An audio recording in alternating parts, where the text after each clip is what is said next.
سعودی عرب کی میزبانی میں خلیجی تعاون کونسل کا 39واں اجلاس ریاض میں منعقد ہوا۔ اس اجلاس کی صدارت سعودی عرب کے شاہ سلمان بن عبدالعزیز نے کی۔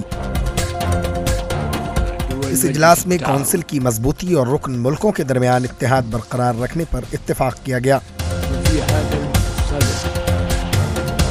شاہ سلمان بن عبدالعزیز نے اجلاس سے اپنے خطاب میں کہا کہ سعودی عرب کا ملک GCC کو وحدت کو برقرار رکھنا چاہتا ہے۔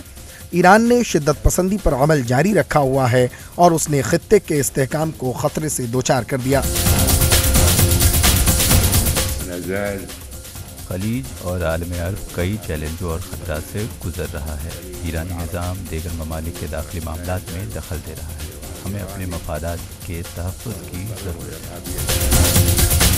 اس موقع پر امیر کویت نے خلیجی تعاون کونسل کے رکن ممالک میں اختلافات کا ذکر کیا اور کہا کہ ان اختلافات کو دور کرنے کی ضرورت ہے۔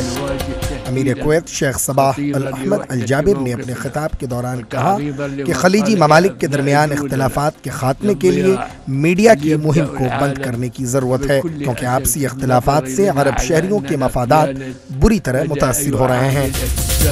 اگرچہ قطر کے امیر شیخ تمام بن حماد الثانی کو بھی GCC کے اجلاس میں مدعو کیا گیا، تاہم وہ شریک نہیں ہوئے اور ان کی جگہ قطر کے وزیر خارجہ سلطان بن سعد نے اس اجلاس میں شرکت کی۔ GCC کا قیام سن 1981 میں عمل میں آیا تھا، جس میں بحرین، کویت، عمان، قطر، سعودی عرب اور متحدہ عرب امارات شامل ہیں۔ Bureau report ETV Bharat.